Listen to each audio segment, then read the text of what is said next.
In a quiet mountain village, where mist curled around the roofs like soft blankets, lived an old woman named Hana. Her house sat at the edge of a field long forgotten, once full of flowers, now covered in weeds.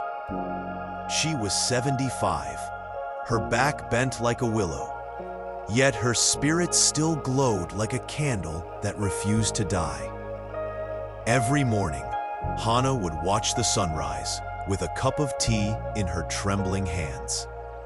The world seemed so young, while she felt so old. "What's left for me now?" she often whispered to the wind.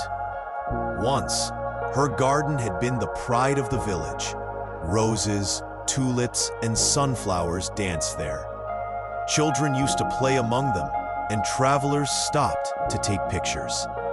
But after her husband died and her children moved away, silence grew where laughter once lived. Years passed, and weeds overtook the soil.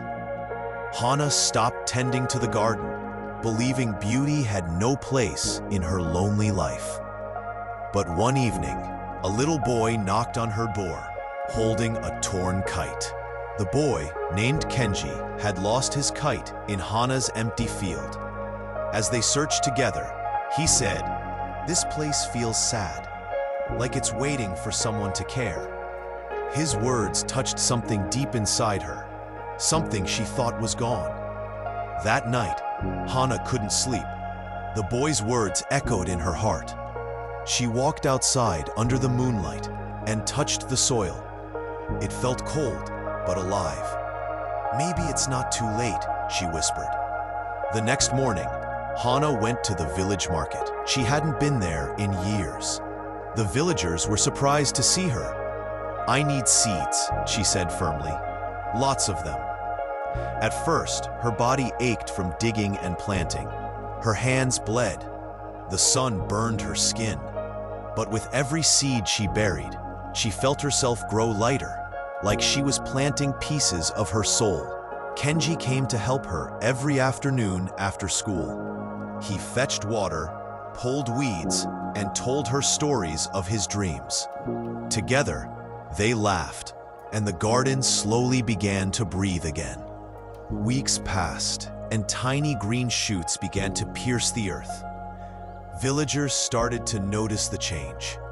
Some offered to help, bringing tools, compost, and even old flower pots. One day, Hana sat beneath a young sunflower and thought, "I thought my life was ending, but maybe it's just blooming again." Soon, the garden became the heart of the village. Children played there again.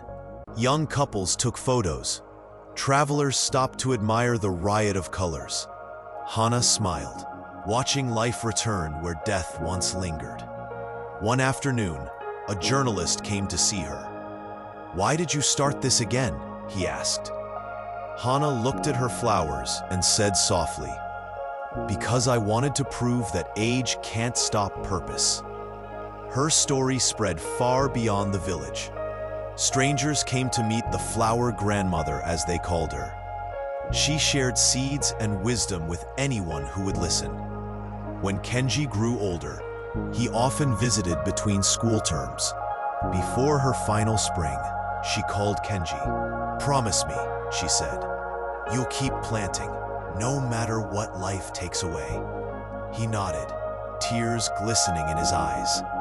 When she passed away, the village mourned deeply. But her garden remained, vibrant, alive, and full of stories whispered by the wind. Every spring, Kenji returned to plant new seeds. He'd tell visitors, "These flowers are her dreams. She taught me that no one is too old to begin again."